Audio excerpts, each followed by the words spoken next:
اور جب نئے عہد نامے میں پڑھتے ہیں تو کلام کہتا ہے جب میں نے یہ کہا کہ میں ابراہیم، اسحاق اور یعقوب کا خدا ہوں، تو خدا کہتا ہے میں اس سبب سے مردوں کا خدا نہیں بلکہ میں زندوں کا خدا ہوں۔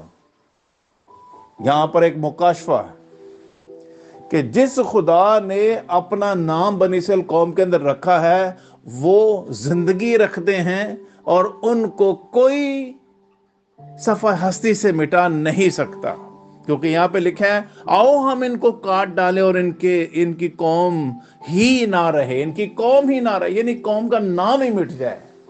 کیسے نام مٹ سکتا ہے؟ جس کا بادشاہ خداوند ہو۔ میں نے زبور 45 کی 10 آیت پڑھی تھی اور وہاں پر لکھا ہوا ہے اور بادشاہ تیرے حسن کا مشتاق ہوگا۔ کس کے حسن کا؟ بنی اسرائیل قوم کے حسن کا مشتاق ہوگا۔ خدا نے بنی اسرائیل قوم کو اپنا بیٹا بنا کے رکھا ہوا ہے، خدا نے بنی اسرائیل قوم کو اپنی قوم بنا کے رکھا ہوا ہے، خدا کا پلوٹا ہے بنی اسرائیل۔ اور کیسے خدا اپنے پلوٹے پر ہاتھ چلانے کے لیے پرمیشن دے سکتا ہے کسی کو؟ نو اینڈ نیور، ایسا ہو ہی نہیں سکتا۔ قومیں جتنے مرضی آپس میں مشورے کر لیں کہ بنی اسرائیل قوم کو ہم صفحہ ہستی سے مٹا دیں گے، ان کا نام باقی نہیں رہے گا، ان کے نام کو کوئی نہیں پکاریں گے۔ سنیے، بنی اسرائیل قوم پر آج سے پہلے بھی 1836 اور پھر 1936 100 سال کی جو صدی تھی، اس سینچری کے اندر بھی بنی اسرائیل قوم کو رشیا میں اور پھر اس کے بعد جرمنی میں، ایسے کنٹریز میں لاکھوں کے حساب سے قتل کیا گیا، لیکن جوش کبھی بھی ختم نہیں ہوئے، اسرائیلی کبھی بھی ختم نہیں ہوئے۔ اور میں بھی ہسٹری چیک کر رہا تھا تو وہاں پر یہ کہہ رہے تھے کہ ان کی تعداد لاکھوں میں پھر بڑھ گئی، یعنی خدا نے انہیں پھر برکت دی، اور جتنے قتل ہوئے تو ان سے کہیں زیادہ ڈبل پورشن میں دوبارہ خدا نے انہیں بلیس کر دیا۔ تو جس کا خدا بادشاہ ہے، خدا جس قوم کا بادشاہ ہے، اس قوم کے بارے میں لکھا ہے کہ خدا تیرے حسن کا مشتاق ہے اور پھر خود تیرا خدا ہے اور تو اسے سجدہ کر۔ خدا جس قوم کا خدا ہے اور جس قوم کو خدا اپنا نام دیتا ہے وہ کیسے ختم ہو سکتی ہے؟ سوال ہی نہیں پیدا ہوتا۔ اور یہاں 5ویں آیت ایک اور غور طلب بات ہے، کیونکہ انہوں نے ایکا کر کے آپس میں مشورہ کیا ہے کہ وہ تیرے خلاف عہد باندھتے ہیں۔ کس کے خلاف؟ خدا کے خلاف بھی عہد باندھ رہے ہیں، یعنی نہ صرف بنی اسرائیل قوم کے خلاف بلکہ بنی اسرائیل قوم کے بادشاہ کے خلاف بھی۔ اور بنی اسرائیل قوم کا بادشاہ روحانی طور پر خدا ہے جو ان کو لیڈ کر رہا ہے۔ ہاللیلویہ۔ اور وہ قومیں کون سی ہیں؟ 6 آیت سے لکھا ہے 10 کے قریب قومیں جو اس کے خلاف کھڑی ہوئی ہیں، جنہوں نے آپس میں مشورہ کیا ہے۔ وہ کل بھی اسی طرح مشورہ کرتے تھے اور آج تک ختم نہیں کر سکے اسرائیل کو، اور وہ آج بھی اسی طرح کا مشورہ کر کے اور ایکا کر کے بیٹھے ہوئے، اور اسرائیل پر لاکھوں کے حساب سے، میں پچھلے دنوں نیوز دیکھ رہا تھا کہ میزائل داغنے کا پلان بنا چکے ہیں۔ لیکن ہاللیلویہ، میں زبوروں کے ایک دن مطالعہ کرتے کرتے ہی ایک جگہ ایسی پہنچا جہاں پر مجھے بائبل مقدس سے پتا چلا کہ دنیا کے آئرن ڈوم جو ہیں وہ ابھی بنے ہیں، لیکن خدا نے بنی اسرائیل قوم کے لیے پہلے سے آئرن ڈوم بنا کے رکھا ہوا ہے۔ آئرن ڈوم پتہ کیا ہوتا ہے؟ وہ جو قوموں کے خلاف آنے والے میزائل کو روک سکے، اس کو آئرن ڈوم کہتے ہیں۔ اور خدا کا آئرن ڈوم کیا ہے؟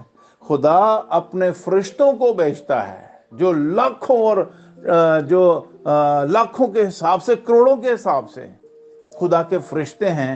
خدا ان کو بھیجتا ہے کہ جتنے بھی تیر، جتنے بھی راکٹ، جتنے بھی لانچر بنی اسرائیل قوم کی طرف آئیں گے، خدا کے فرشتے ان کو اپنے ہاتھ میں پکڑ کے بالکل بجھا دیں گے اور ان کی طاقت ہی ختم ہو جائے گی۔ بتائیے، دنیا کے آئرن ڈوم فیل ہو جائیں گے۔ پچھلے دن ایک اور نیوز میں نے دیکھی تھی کہ جب ایک ساتھ 5000 یا 5 لاکھ کے قریب کہتے ہیں کہ یہ راکٹ لانچر کیے جائیں گے، ان کے خلاف کیے جائیں گے، تو پھر یہ ان کا آئرن ڈوم بھی کام نہیں کرے گا۔ بھائی، یہ زمینی آئرن ڈوم کام کرنا چھوڑ دے گا، لیکن آسمانی آئرن ڈوم جو خدا کے فرشتے ہیں وہ کبھی خدا ان کی قوم کو کبھی نہیں چھوڑیں گے۔ ہاللیلویہ۔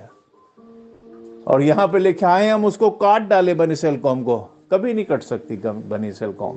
یہاں پہ قوموں کے نام لکھے ہیں، لکھا ہے یعنی ادوم کے اہل خیمہ اور اسماعیلی، مواب اور ہاجری یعنی ہاجرہ کے بیٹے، جبل اور امون، امالیک، فلسطین، سور کے باشندے، اسور بھی ان سے ملا ہوا ہے، انہوں نے بنی لوط کی کمک کی ہے، تو ان سے ایسا کر جیسا مدیان سے۔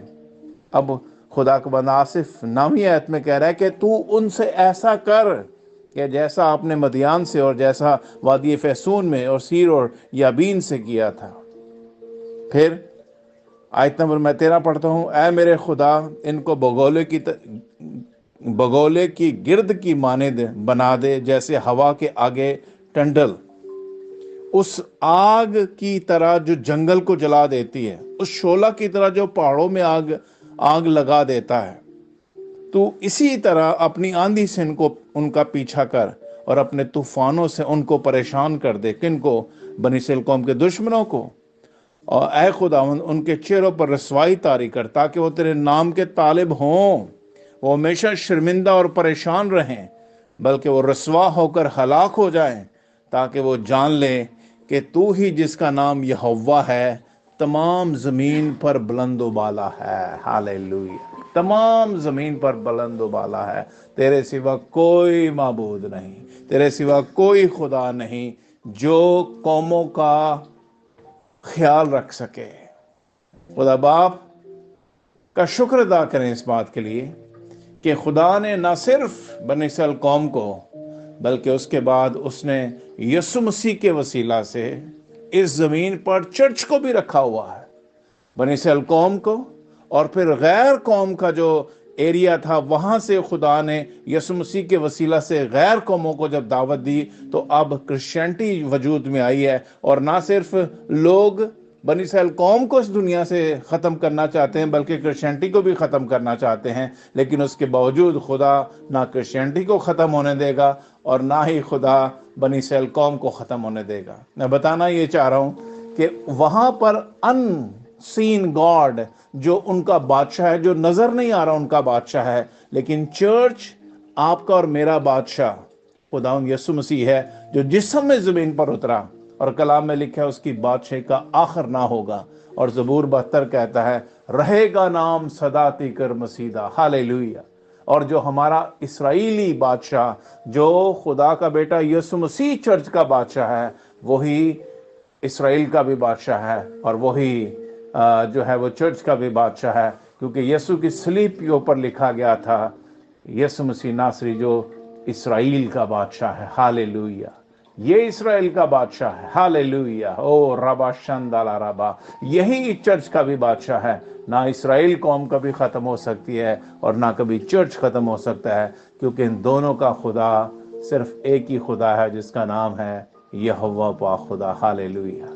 اور جب تک خداوند نے زمین پر اس قوموں کو رکھا ہوا ہے، وہ دنیا کے لیے نور بن کر اور روشنی بن کر انہیں دعوت دے رہا ہے کہ خدا ان کے پاس آ جاؤ تاکہ تم اپنی جان بچا سکو۔ میرے بہنوں اور بھائیوں، آج ابلیس مختلف طریقوں سے چرچ کو اور بنی اسرائیل قوم کو نقصان پہنچانے کے لیے، کیونکہ یہ خدا کی قومیں ہیں، ان کو نقصان پہنچانے کے لیے وہ حتی الوسع کوشش کر رہا ہے، لیکن میں آپ کو بتانا چاہتا ہوں خدا کبھی بھی ایسا نہیں ہونے دے گا، کیونکہ خدا نے اگر چرچ کو یا بنی اسرائیل قوم کو زمین پر رکھا ہے تو صرف اس لیے رکھا ہے تاکہ ہمارے وسیلہ سے خدا اس تاریک دنیا کو اس کی تاریکی سے نکال کر روشنی میں داخل کر لے۔ سو گاڈ بلیس یو، اپنا خیال رکھیے اور خداوند کے اس منصوبے کو، خداوند کی محبت کو، پیار کو جانیے کہ جو ہم خداوند کے لوگ ہیں، ہم نہ مردہ ہیں اور نہ کبھی مٹنے والے ہیں۔ خدا ہمیں ہمیشہ اپنا نام دے کر زندہ رکھنے والا ہے۔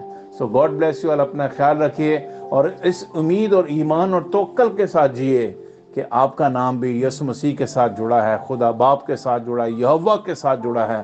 نہ کبھی آپ ختم ہوں گے اور نہ آپ کی نسلیں ختم ہوں گی۔ جیسے خداوند ہمیشہ زندہ ہے، ویسے آپ بھی اور خداوند کی قومیں بھی زندہ رہیں گی۔